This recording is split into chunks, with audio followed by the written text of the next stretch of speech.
everybody, I'm Tony Zach, National Sales Manager for Speedymason, and today I want to talk about how we bag in between the joints for our peel and stick application.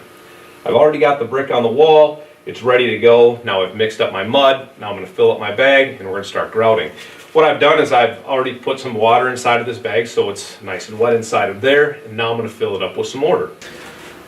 So I'm going to crimp my bag, put it on the floor, open it up, and scoop in my mortar.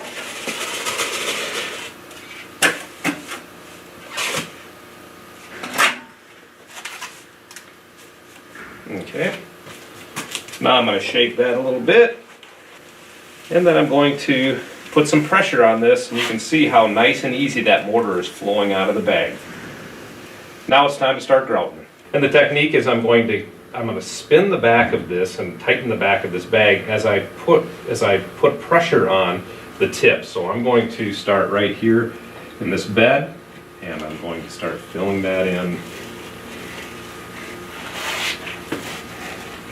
And I'm twisting the back of that bag as I apply pressure with my front hand. Continue to twist and keep pressure on. And I want to make sure that I put just a little bit more mortar in there, just so it goes beyond the face of the brick. After I do a few bed joints, come back and hit the heads.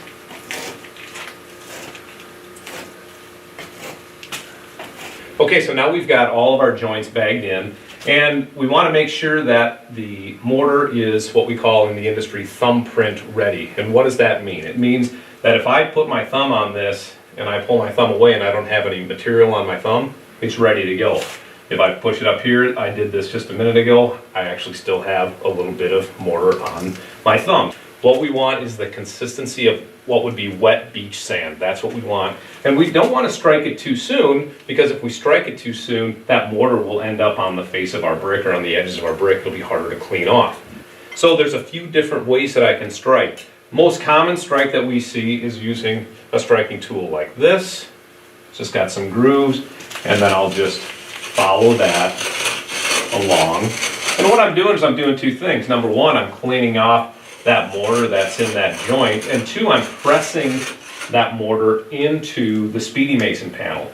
When we push that into the Speedymason panel, the grooves behind it are the mechanical lock that locks that mortar into our panel, and then it is also going to be the chemical bond to the thin brick to hold that on the wall. After this is all set and done, it'll take over 150 pounds to pull one of these brick off the wall.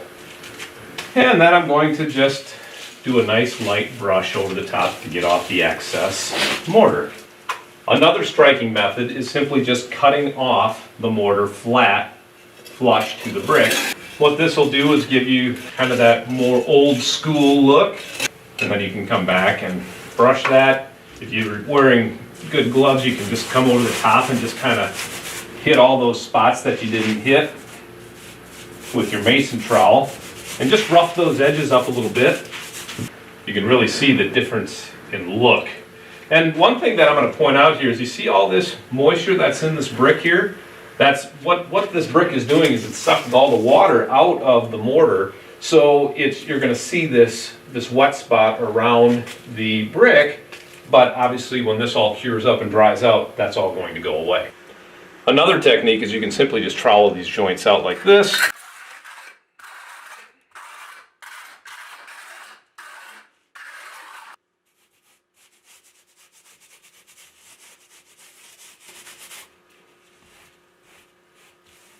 So here's our finished product. We've let this set up for about 24 hours. You can see that it's starting to dry out really nice here in these joints. A little bit different textures you can see as well. But very easy application. Thanks again for joining us. For more information, check out speedymason.com or check out the other videos that we have on YouTube. Thanks a lot.